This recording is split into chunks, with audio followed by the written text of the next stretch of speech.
March Fighters Forum.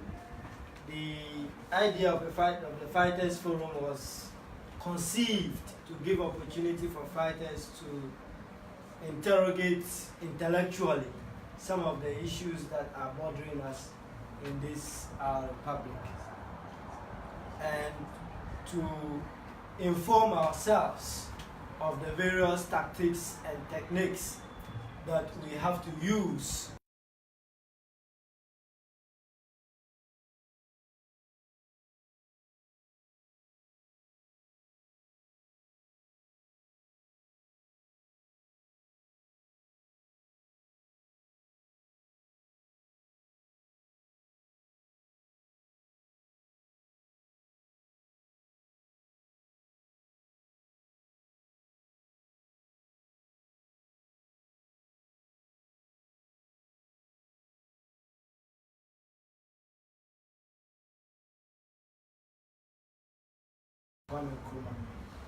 Fast forward to 2019, it appears that the independence that was gracefully declared on 6th March 1957 is no longer within the grasp of the Ghanaian, because what was supposed to hold that independence together, which is economic independence, has completely been eroded. So today, we want to question, we want to interrogate the foundation of the state.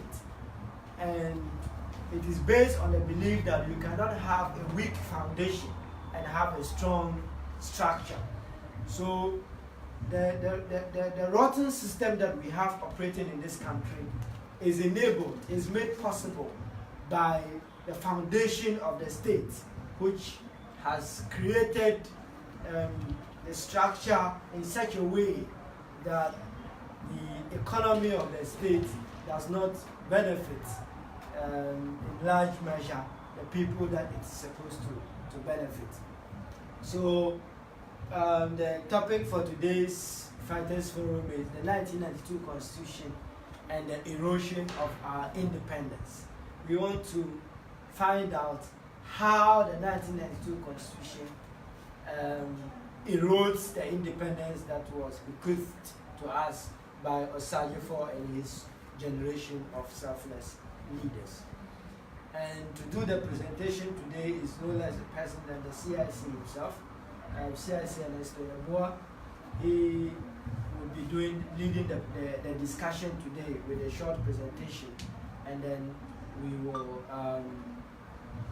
open the opportunity for all of us to chip in a thought or two.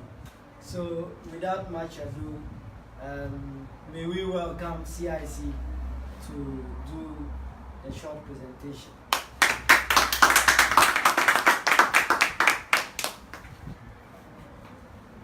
Chaboy. Chaboy. Chaboy. Thank you very much. A lot has happened this morning to get this very important conversation going. And as far back as early morning yesterday, we had a little problem with a transformer in the office, or the meter. And so that's why we haven't been able to hold the session there. But as fighters as we are, and not taking no for an answer, I'm happy that we have still managed to get this event or this program running. There's a time in the life of every generation where that generation have to answer some fundamental questions, and for what it is, only that generation has that mandate to be able to do that. The J.B. Dankwa, Kwame Nkrumah generation were met with a similar question of fighting for the political independence of our country.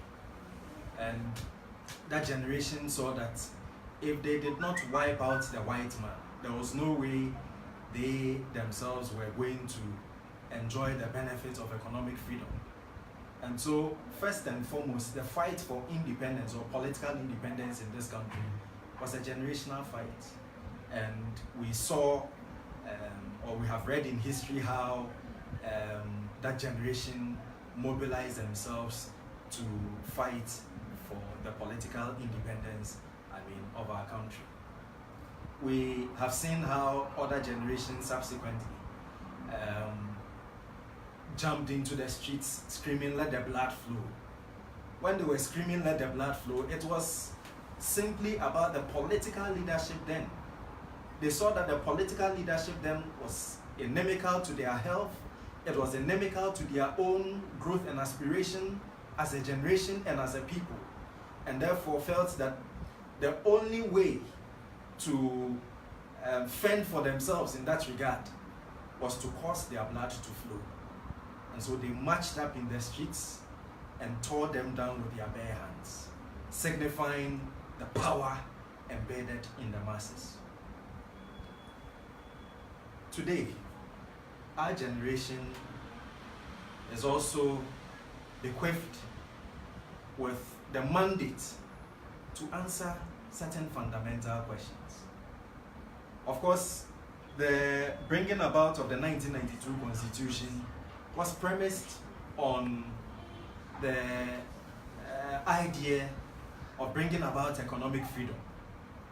The idea that democracy is what would bring about that economic freedom that we are all yearning for. And so, in spite of the more than 50% of the voting population that boycotted this document as the standard text to govern our nation into the realms of democracy, to bring us about, to bring us the economic freedom that we are looking for. One of the things that was done was to ignore that large section of the people who had decided not to participate in the process to bring about the birth of this constitution, and to simply just go ahead. This is a constitution that was designed and written by thieves. I say thieves because nobody gave them the mandate to write this constitution. Nobody gave them the mandate to impose this constitution on us. Now, if you want to take it from even its own preambles, and with your permission, just to highlight some points. This is a 1992 Sakawa Constitution, and this is Ghana's 1960 Republican Constitution. The constitution that made us a republic. The constitution that made us a totally free and independent people, where our presidents or our leaders did not need to consult any external body in order to make major decisions in this country. This is a constitution that was written completely by black people, by Ghanaians, who felt that their aspirations needed to be captured one way or the other. Now, if you look at this constitution, as opposed to what we have,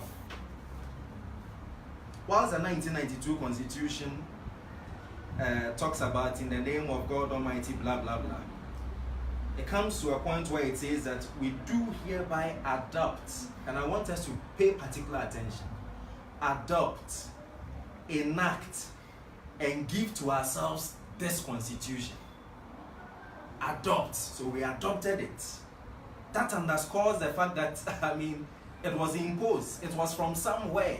It was not based on our aspirations. It was a group of people who wrote this constitution or this document on their aspirations, on their interest. So we had to adopt. To adopt, enact, and give to ourselves. Now compare that to our real constitution, which says that this constitution is enacted on the 29th day of June 1960 and shall come into operation on the first day of July 1960. But then he goes on to point out the fact. He says that do hereby enact and give to ourselves this constitution. So enact means that you wrote, you sat down. I mean, there was a consultation, there was a certain level of consent that brought about. So you enact, you sat down, you wrote it, and then you gave to yourself. This one says that do hereby adopt. Enact, do you adopt before you enact? If you adopt, it's like, I mean, it's already been written, so you've adopted it. So what again are you enacting after adoption? So that should tell you, I mean, what we are talking about here when we talk about the Sakawa nature of this constitution. It says so many things that it doesn't mean. If you go to Article 17.1 of this constitution, it talks about the fact that yes, all of us are equal before the law.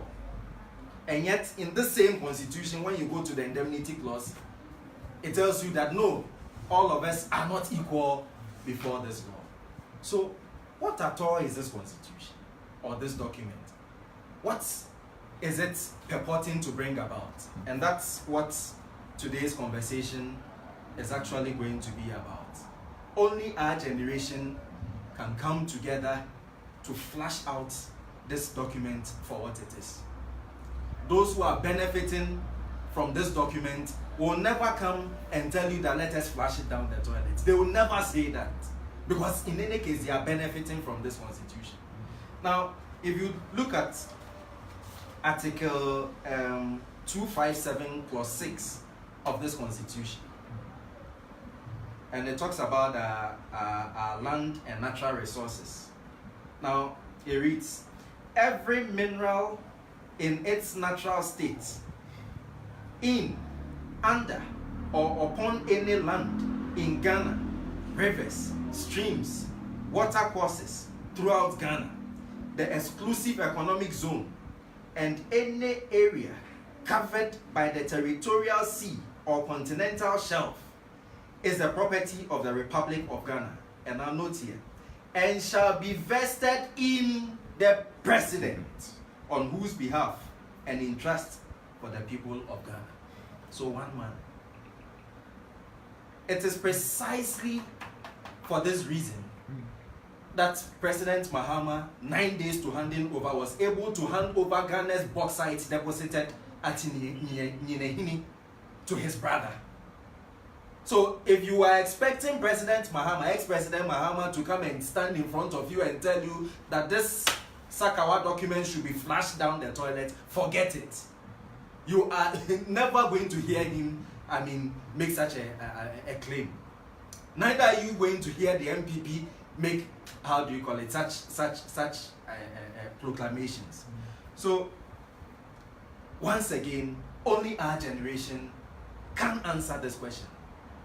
Don't forget, we are the most cheated, we are the most betrayed, we are the most denied in almost every aspect of life in this country, from the economic to, I mean, the political, to every space that you can think about that brings about some economic benefits. All those places or those spaces have been colonized. And when I say cheated and most betrayed and most, I mean, and all of that, we are guided by history. The first demonstration that was occasioned at the University of Ghana was occasioned by the Kufuor generation, led by people like J.H. Mensah, whose demonstration was captioned, "No bread, no hallelujah." This demonstration was simply about the fact that the university administration then had misplaced their priority by building a church facility when students felt that they needed a dining hall. See, at the time, there was no dining hall. So when students returned from lectures and it was food time, dinner time, they had to be served outside. They sit on stones under trees and then they eat. They felt that as university students, it was not dignifying. And therefore, didn't understand why the university will so much misplace their priority by seeking to put up a church facility over the building of a dining hall. Today, ironically, you have that same generation in leadership of our country and they have prioritized the building of a church facility. In fact, they don't even care that judges' accommodation is scarce in this country and that they need places of abode. They have decided to pull down, the structures, the already built structures for some judges in this country and in the capital city, just to make way for this cathedral to be built. The point I am making is that generations in this country have been selfish. Generations in this country have thought about what is in their interest. What we have done is to allow ourselves to be used in the name of participation in politics. And you see them do it.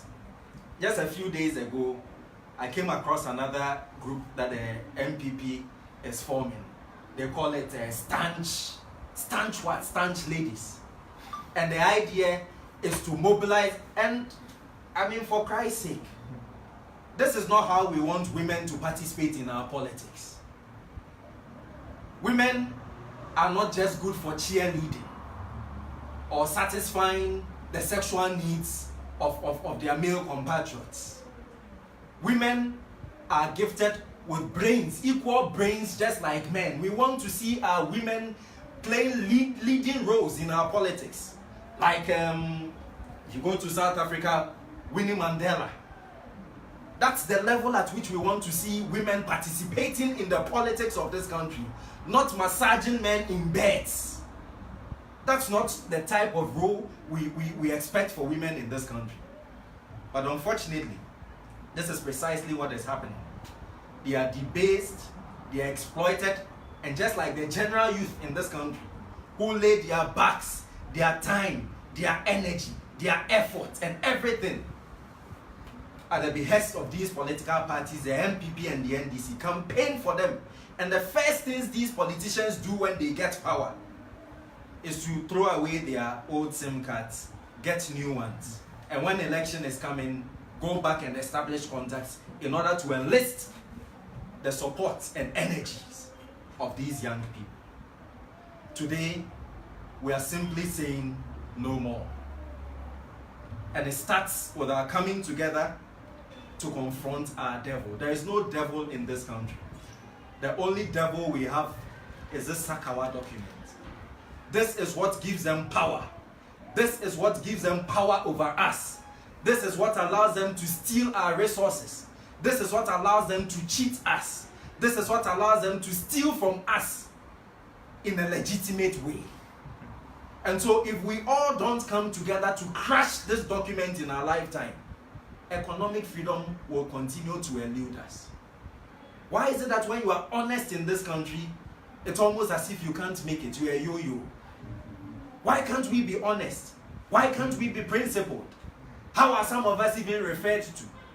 And how are some of you referred to? Those of you who are with the Economic Fighters League, you want to follow Ernest Tuyebwa, that foolish boy.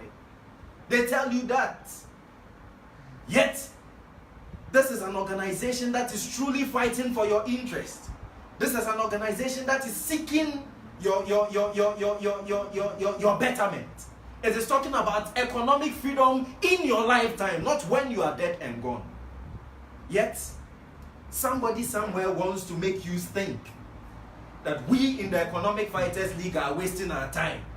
We are yo-yos. We are stupid. We have no brains in our heads. We are not smart.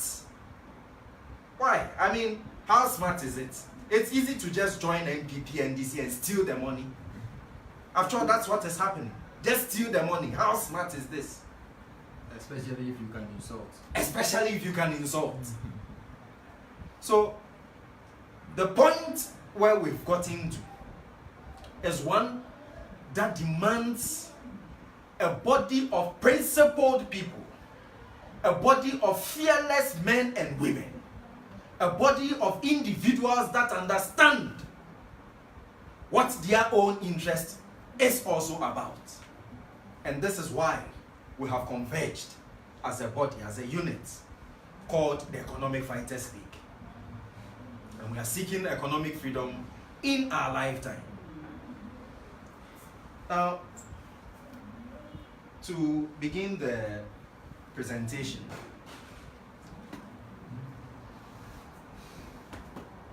we are talking about the essence of independence. When we talk about independence, what is it? I mean, what is it? What are the essence of independence? It's about the freedom to govern, freedom of movement.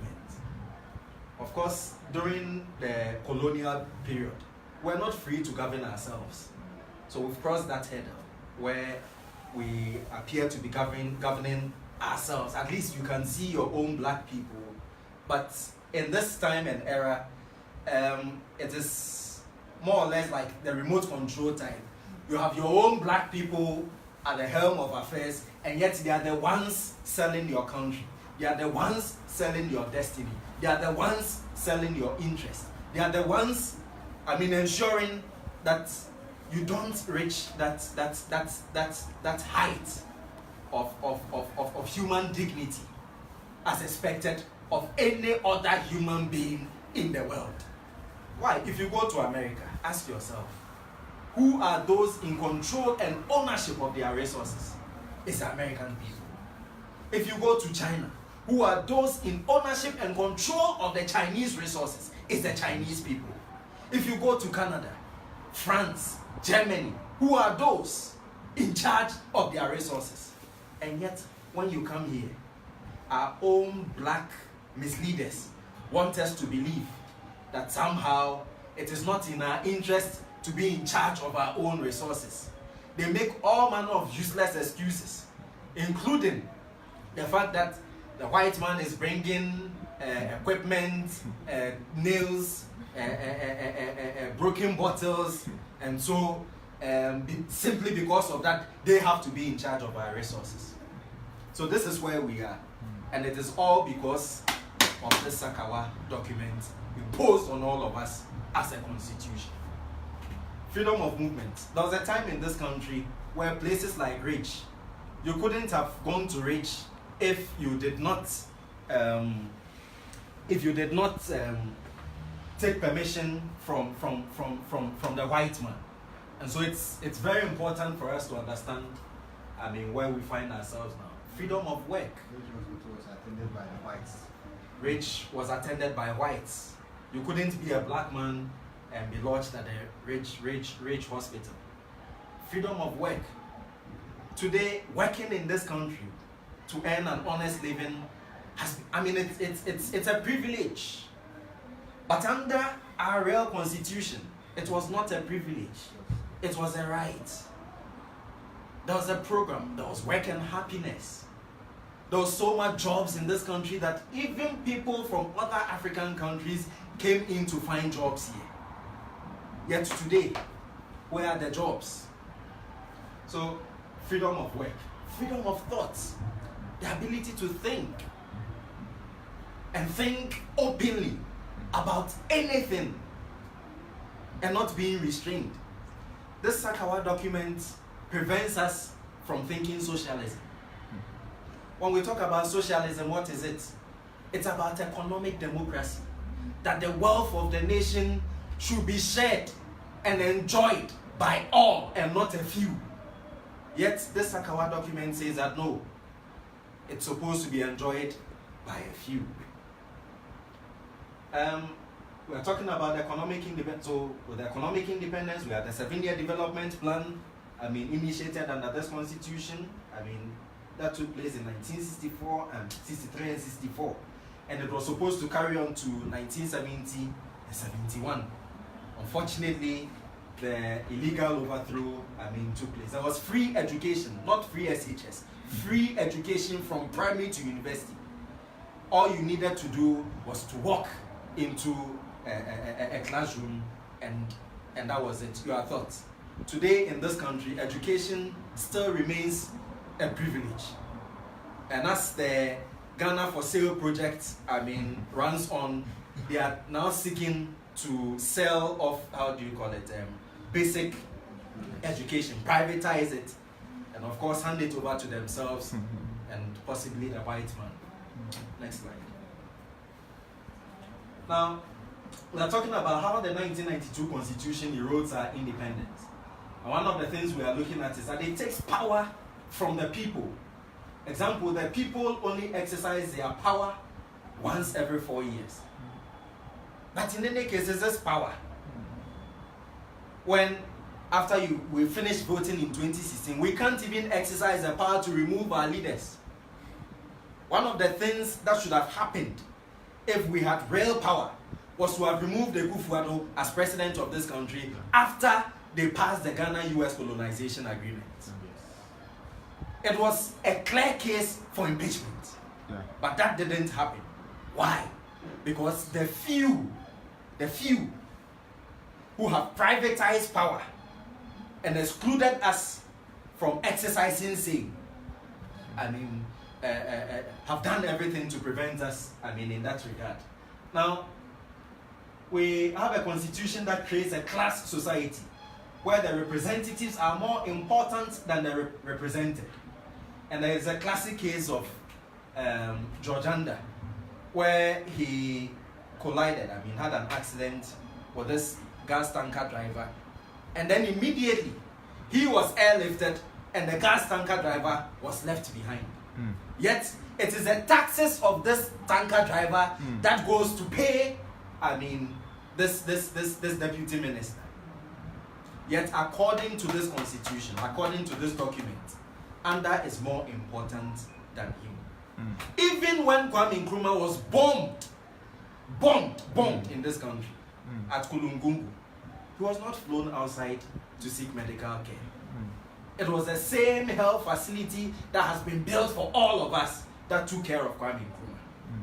So, a constitution more than anything is also about the morality of society. It shapes the thinking of society. It tells what is important to that society. Under this constitution, the people were important. Equality was the morality of the day. Under this constitution, no, it is the few who are important. And of course, they are not even on a national payroll with government workers. They have separated themselves from the national payroll. They have created a space for themselves in this document called Article 71. And under this section, they can go on retirement as many times as they want, every 4 years. And every 4 years, they get their pension benefits, which they call ex gratia. How many times can a teacher go on retirement? How many times can a doctor go on retirement? How many times can a nurse go on retirement? How many times can a civil servant go on retirement? Yet the politicians can go on retirement as many times as possible and earn many pensions as possible. People like Bagbin, who have been in parliament from 1992 to date, have enjoyed ex gratia every 4 years. So you can imagine.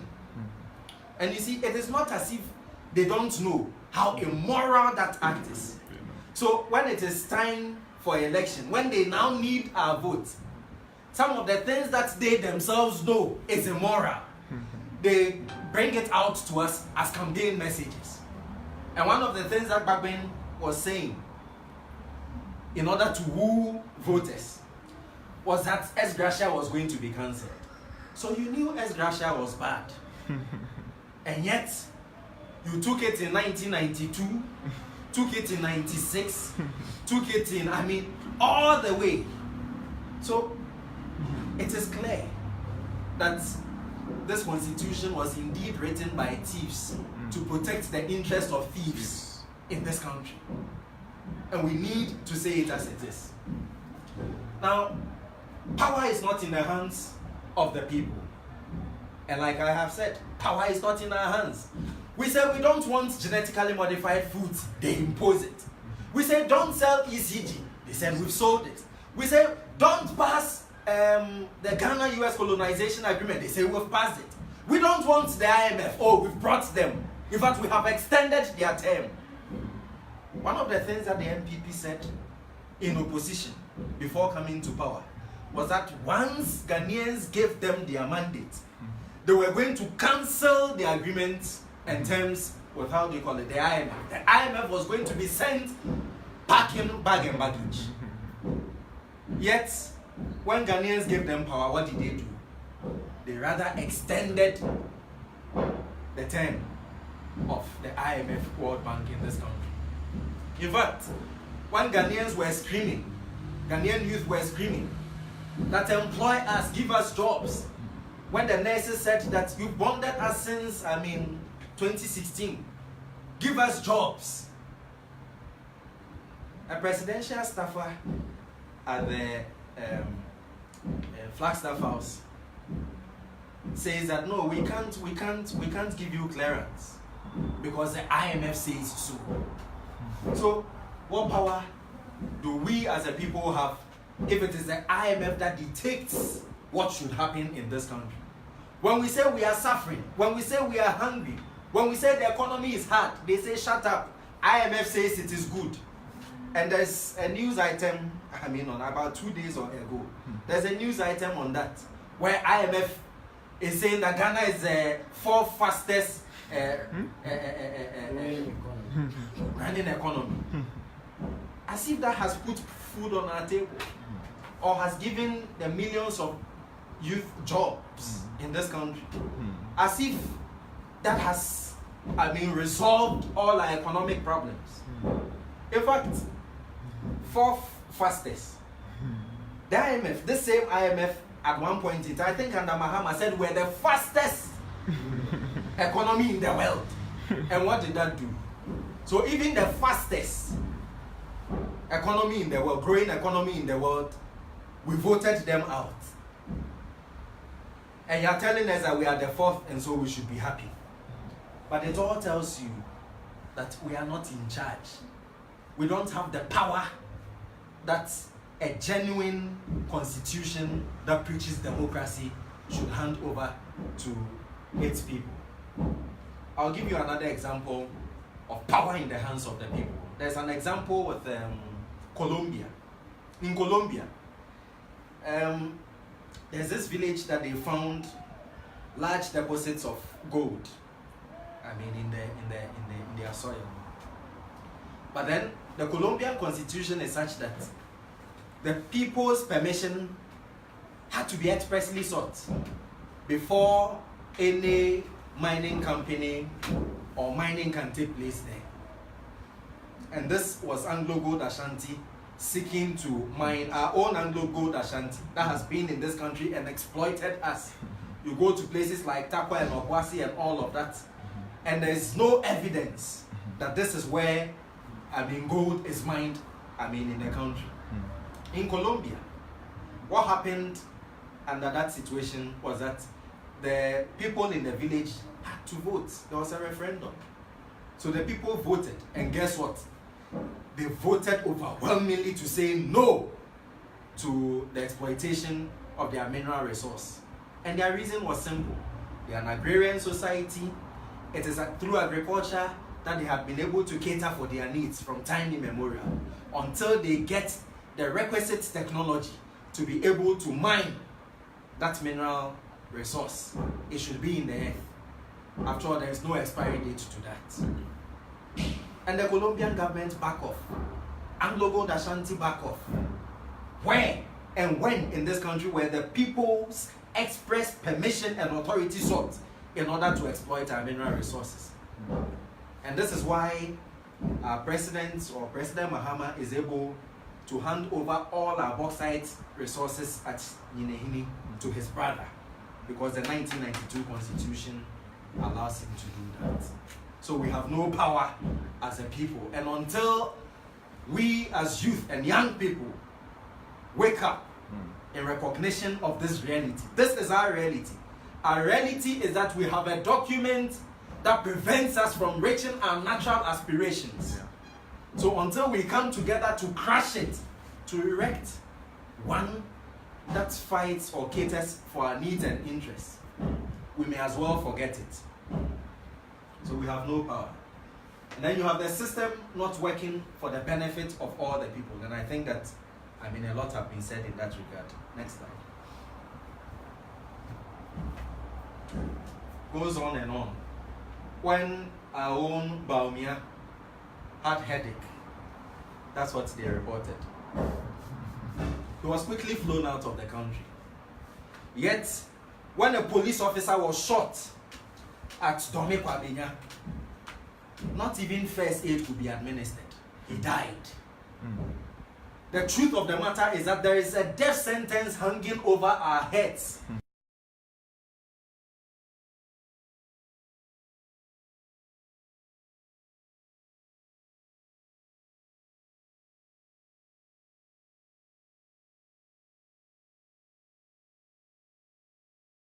Public education is a death sentence. So, we are not safe. When they are met with these human conditions, such as falling ill, such as seeking to educate their children, and all of that, they have alternatives. But as we can see with this constitution, so moral was the constitution to such an extent that the leadership then could not do otherwise. Even when they were bombed and had a legitimate reason to be taken outside the country to seek medical help, healthcare, they still had to be administered here in this country. So this is where we find ourselves.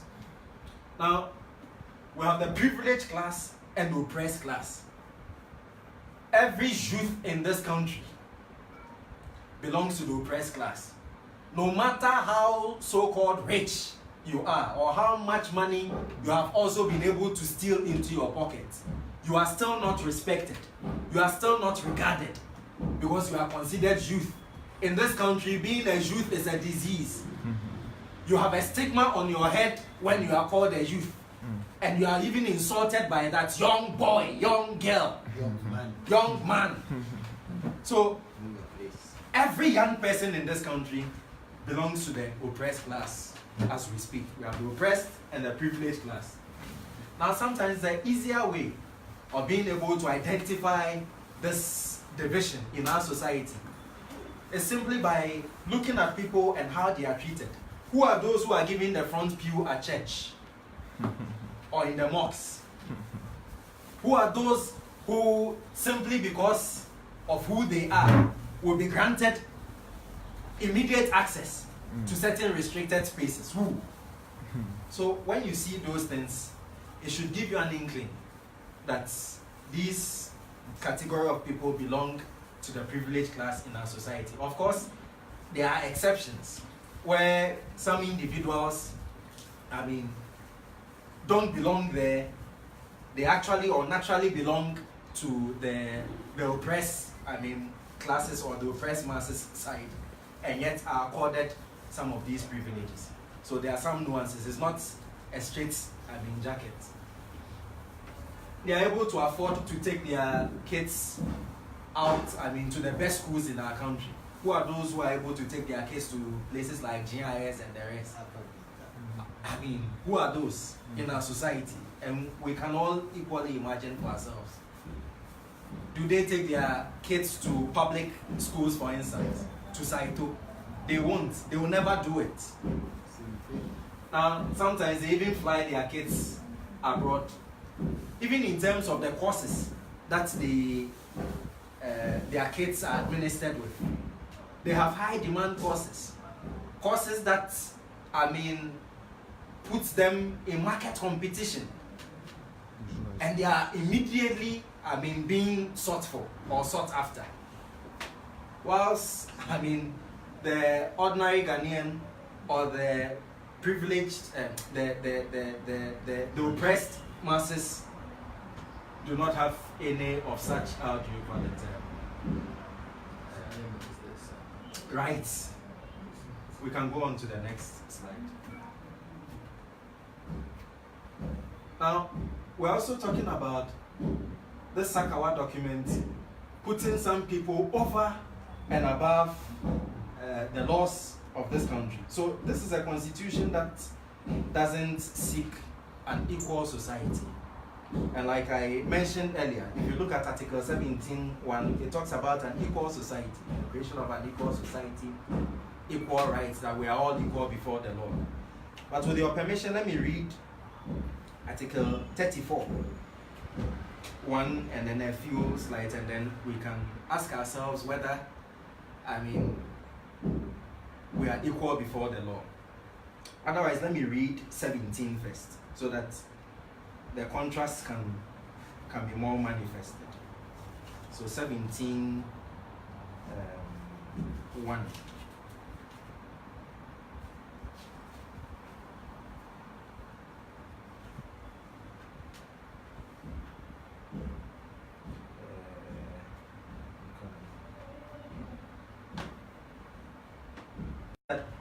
No member of the Provisional National Defense Council, Provisional National Defense Secretary, or other appointees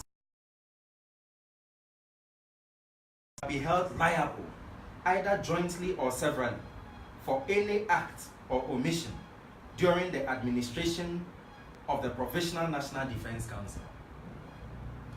Now, if we have read our history right, or those who experienced it, understand precisely what these people are running away from.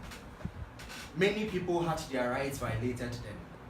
You had a situation where market women were dehumanized, stripped naked, openly in public, and lashed. All of these things happened. Many people disappeared. Till this day, we can't find, where their bodies were deposited. A lot of violations took place. People's properties were taken away from them. And up till now, you have people occupying those properties. And yet, what is this constitution saying? It's saying that no member of the PNDC secretary or any other appointee of the Provisional National Defense Council shall be held liable either jointly or severally. It means they cannot be held accountable for anything that they did. How just is this constitution? How just?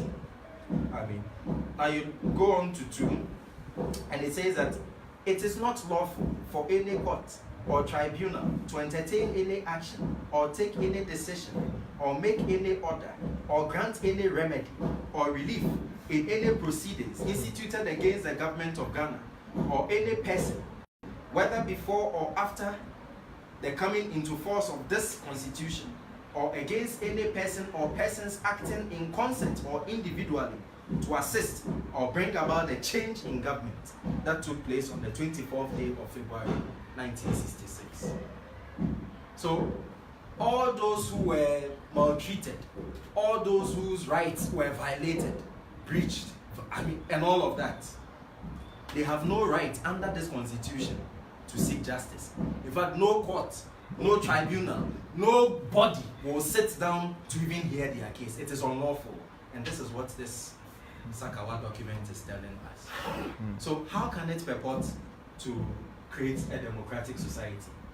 Now, under this document, we are talking about the fact that it creates a neo-colonialist economy where our economic and political decisions are dictated to us not by the people, but by the IMF and the World Bank. I think we've touched on this. Example, privatization of national assets, embargo on employment, etc. We're also talking about the document that emphasizes the pronounced role of the private sector.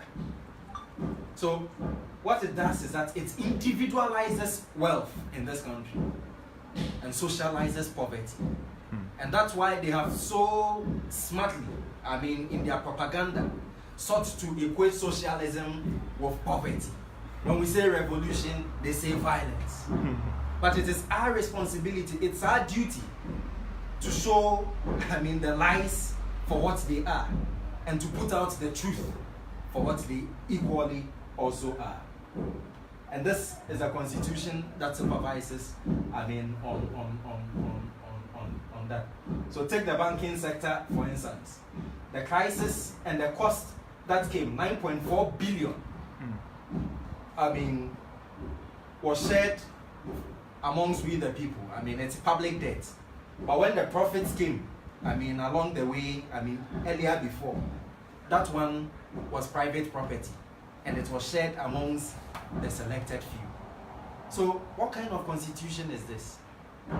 A constitution that when there is time for wealth, there is time for enjoyment, he says that no, as for this enjoyment, it's for the few. As for this wealth, it is for the few. But when it is debt, when it is poverty, when it is suffering, then it says that it is for all of us. So this is a document that we have as a constitution in this country. If our generation, we who are suffering, if we don't come together and find it in our interest to crush it in our lifetime, there is no way we can reach or materialize economic freedom in our lifetime. Now, this is a document that hands over the ownership of our resources to foreigners and talk about our gold. Who do they belong to? Who owns and controls our gold? Go to what you call the Ghana Stock Exchange. Look out for the companies listed there and find out which of those companies listed there belong to the people of Ghana. And you realize that almost none belong to the people of Ghana. Almost all belong to foreigners. So how can you gain economic freedom? How can you access economic freedom in your lifetime when you are not in charge of your economy? When the economy is not owned and controlled by you? And this is simply the point we are making. And it is all because of this Sakawa document as a constitution. Next slide. So we look at a few, how do you call it, companies that accounts. I mean, we are looking at about 70% of our gold production and exports. And then you have Newmont. The origin is American. We have Goldfields, Ghana. It is owned by the Anglo-Suez Company.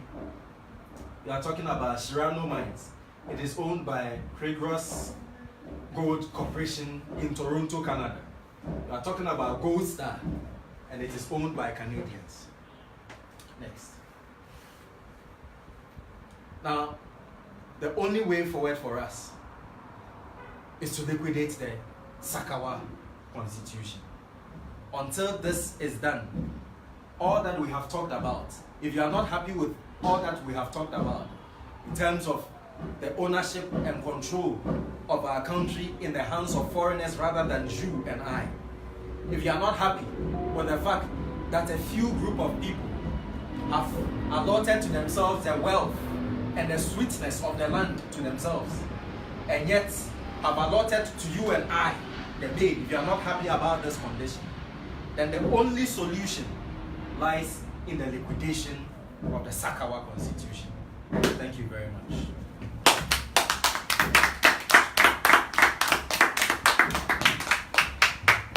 Joe boy! Hey! Joe boy! Hey!